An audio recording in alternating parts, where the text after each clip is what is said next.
मेरी बाइज्जत माँ और बहनों और स्टेज पर बैठे हुए मेरे तमाम साथी, अस्सलाम वालेकुम।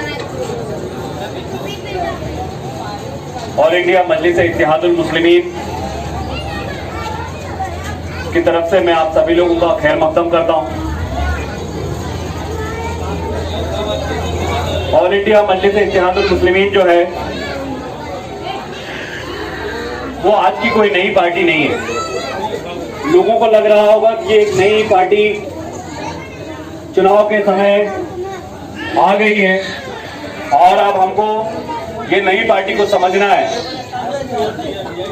तो शायद लोगों को शायद ये नाम नया लग रहा होगा, लेकिन जब इस नाम के साथ में एक नाम को और जोड़ा जाता है, जनाब बैरिस्टर असदुद्दीन ओवैसी के नाम को, तो लोग कहते हैं हाँ हम तो इनको जानते हैं, हम असदुद्दीन ओवैसी को जानते हैं। शायद हो सकता है कि ऑल इंडिया मजलिस इत्तेहादुल मुस्लिमीन का नाम आपने ना सुना हो, लेकिन बैरिस्टर असदुद्दीन ओवैसी का नाम ऐसा कोई घर बाकी नहीं होगा जिसने ना सुना हो।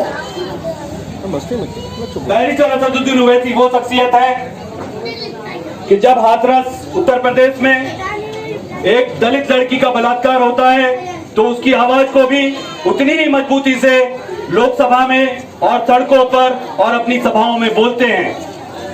बैरिस्टर असदुद्दीन ओवैसी वो शख्सियत है जो मुसलमानों से ये हिदायत देते हैं कि हमको जो कमजोर दबे हुए लोग हैं उनके साथ किस तरह से एकजुटता दिखानी है, किस तरह से इत्तेहाद दिखाना है, किस तरह से अपना कंट्रीब्यूशन दिखाना है।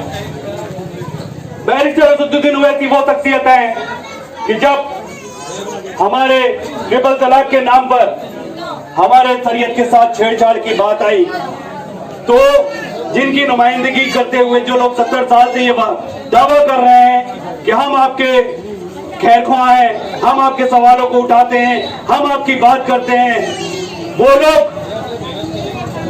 उन्होंने अपने मुस्लिम एमपी को बोलने तक की इजाजत नहीं दी थी और बैरिस्टर असदुद्दीन ओवैसी ने उस मुद्दे पर हमारी बात को पार्लियामेंट में रखा था। असदुद्दीन ओवैसी वो शख्सियत है कि जब कश्मीर में लोगों पे 370 के नाम पर जुल्म हो रहा था, सारी पार्टियां कह रही थी कि हाँ 370 हटाना चाहिए, लेकिन बैरिस्टर असदुद्दीन ओवैसी ने कॉन्स्टिट्यूशन के फ्रेमवर्क में रहते हुए कि 370 को हटाना किस तरह से गैर संवैधानिक है, वो बात पार्लियामेंट में और अपनी सभाओं में रखी है। जब बाबरी मस्जिद पर सुप्रीम कोर्ट एक गैर जिम्मेदाराना फैसला देती है तो सभी जो मुखालिफत पार्टी हैं, जो लोग 70 साल से ये कह रहे हैं कि हम आपके वोटों के हकदार हैं, हम आपके वोट हमारे जेब में हैं, उनके लोग मंदिर बनाने के लिए चंदा दे रहे हैं। तो तय ये हमको करना है कि जो पार्टी बाबरी मस्जिद के गैर संवैधानिक फैसले को कंडेम नहीं कर पाई, जिसको बुरा नहीं कह पाई, वैसे लोगों के साथ जाना है या वैसे लोगों के साथ जाना है जो आंख में हाथ डालकर कह रहा है कि ये बाबरी मस्जिद पे दिया हुआ फैसला गैर संवैधानिक है। ये बात हुई नेशनल लेवल की कि जो ये बातें इसलिए बतानी जरूरी थी ताकि आप ये जाने कि ऑल इंडिया मजलिस इत्तेहादुल मुस्लिमीन के सरपरस्त कौन है। लेकिन बहुत लोग ये सवाल करेंगे कि शमशाद भाई आप बड़ी बड़ी बातें कर रहे हैं, ये सारी नेशनल लेवल की बातें हैं, बड़ी पॉलिटिक्स की बातें हैं, ये चुनाव तो कॉर्पोरेशन का है। अब कॉर्पोरेशन के चुनाव में क्या होता है, क्या हमारे बुनियादी जरूरतों के सवालों को उठाया जाता है। कॉर्पोरेशन का मेन काम है कि हमारे जो बुनियादी सवाल है, बुनियादी सवालों में हमारी सड़क है, हमारा पानी है, हमारी बिजली है, हमारे विस्तार में अच्छे स्कूल हैं, हमारे विस्तार में अच्छे अस्पताल हैं, ये सवाल कॉर्पोरेशन के कॉर्पोरेशन के चुनाव में पूछे जाते हैं। हम जुहापुरा में हैं, जुहापुरा को ये कहा जाता है ये तो मिनी पाकिस्तान है, यानी सीधे तौर पर हमको भारत के नागरिक के दर्जे से भी दूर करने की बात है। मैं जुहापुरा का मेरे को वाकया याद है कि जब वो जुहापुरा जिसको हम संकलित नगर कहते हैं, और जब ये मक्तमपुरा ग्राम पंचायत होती थी और पास में वेजलपुर नगर पालिका होती थी, मैं 2003-04 की बात कर रहा हूं, तब वहां पे, आज तो वहां पर पानी लाइट गटर आ गया है, जौहापुरा में अभी भी बहुत जगह बाकी है, लेकिन जब वहां पर लोग गटर पानी और लाइट के सवाल के लिए जाते थे तो मक्तमपुरा ग्राम पंचायत ये कहती थी कि हमारे अंदर में नहीं आता, वेजलपुर नगर पालिका कहती थी हमारे अंदर में नहीं आता है, कॉर्पोरेशन में तो आता ही नहीं था। तो ये सवाल था कि जब गटर पानी लाइट रस्तों के लिए आप इस तरह से डालते हैं तो जाए जनता किसके पास। 2006 से ये विस्तार कॉर्पोरेशन के अंदर में आ गया है। अब कॉर्पोरेशन के अंदर में आया है, आपके बगल में वेजलपुर है।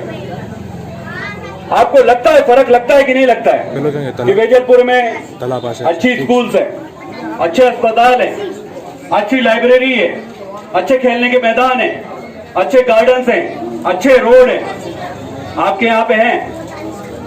क्यों? आप भारत के नागरिक नहीं हैं, आप टैक्स नहीं देते। आप टैक्स देते हैं ना, लोग कहेंगे प्रॉपर्टी टैक्स नहीं आता है। मैं कहता हूं सुबह का जो टूथब्रश होता है ना, उस पर भी आप टैक्स देते हैं।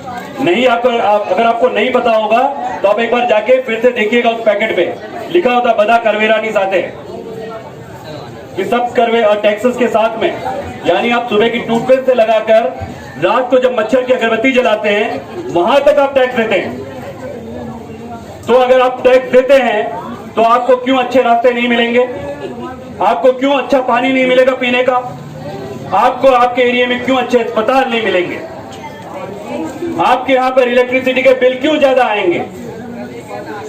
ये सवाल आज तक जिनको हम अपना नुमाइंदा चुन के भेजते थे, भाजपा वाले ये कह के अपना पल्ला झाड़ लेते, जो बिल्कुल गलत है कि आपने वोट नहीं दिया। अरे वोट की बात नहीं है, टैक्स तो लेते हो ना आप, टैक्स लेते हो तो आपको करके देने की जिम्मेदारी आपकी है। लेकिन इन सवालों को, जो सवाल आज मैं उठा रहा हूं, क्या आपके नेताओं को, जिनको इतने साल तक आपने वोट देकर चुन के कॉर्पोरेशन में भेजा, क्या उन्होंने ये सवाल कभी उठाया? कभी ये बात की कि हमारे विस्तार में गटर पानी, लाइट और अस्पताल की और स्कूल की अच्छी सुविधाएं नहीं है? आपने इसके लिए क्या रजूआत की? आपने कब इनको उठाने की कोशिश की? मैं ऑल इंडिया मजलिस इत्तेहादुल मुस्लिमीन की तरफ से इतना कह सकता हूं कि जहां पर बैरिस्टर असदुद्दीन ओवैसी का निजाम है, जहां पर वो चुनाव लड़ते हैं, उस हैदराबाद को हम जाके देखते हैं तो पता चलता है कि काम किस तरह से होता है, कि किस तरह से कॉर्पोरेटर्स काम करते हैं अपने विस्तार के लिए। तो वो काम हमारे यहाँ क्यों नहीं हो सकता है? हमारे यहाँ भी तो हो सकता है, क्योंकि आपने कभी ईमानदारी से सवाल नहीं उठाए। और आज देखने मिल रहा है किस तरह से हमारे कब्रिस्तानों के अंदर ये पॉलिटिकल पार्टी, भाजपा और कांग्रेस दोनों के नेता मिलकर भ्रष्टाचार कर रहे हैं। उनके नाम खुल के उजागर हुए हैं। 2 दिन पहले ही गुजरात की वक्फ ट्रिब्यूनल ने ये ऑर्डर पास किया है कि किस तरह से दोनों पार्टी के लोगों ने कब्रिस्तान में घोटाला किया है। दूसरी तरफ इसी पॉलिटिकल पार्टी के नेता हैं जो ये कहते हैं कि भाजपा तो जीत जाए चलेगी, लेकिन ऑल इंडिया मजलिस इत्तेहादुल मुस्लिमीन के लोग नहीं जीतने चाहिए। तो आप बताइए कि जो कांग्रेस के लोग भाजपा को जिताने के लिए तैयार हैं, ऑल इंडिया मजलिस इत्तेहादुल मुस्लिमीन नहीं जीतनी चाहिए ऐसा कह रहे हैं, उनसे हम क्या उम्मीद करें? ये आप सीधे तौर पर देख सकते हैं कि दोनों पार्टियां एक ही हैं और उनके सामने अगर मुकाबले में कोई खड़ी है तो ऑल इंडिया मजलिस इत्तेहादुल मुस्लिमीन है। ऑल इंडिया मजलिस इत्तेहादुल मुस्लिमीन की तरफ से, पार्टी की तरफ से जो भी नुमाइंदों को फाइल तय किया जाए, आप उसके साथ जुड़िएगा। इंशाअल्लाह ऑल इंडिया मजलिस इत्तेहादुल मुस्लिमीन के लोग जो भी नुमाइंदों को यहाँ चुनेंगे, वो इंशाअल्लाह यहाँ पे लोगों के साथ काम करेगा। और वो काम नहीं करता है तो आप सीधा कंप्लेन कर सकते हैं, मजलिस वैसे लोगों के कान पकड़ के काम करवाएगी आपके। तो मैं लास्ट में इतना ही कहूंगा कि मजलिस की तरफ से कोई भी उम्मीदवार आए, आप सिर्फ पतंग का निशान देखिएगा, मजलिस को देखिएगा, बैरिस्टर असदुद्दीन ओवैसी के कामों को देखिएगा और मजलिस का साथ दीजिएगा। इतनी बात कहते हुए अपनी बात को खत्म करता हूँ। अस्सलाम वालेकुम व रहमतुल्लाहि व बरकातुहू।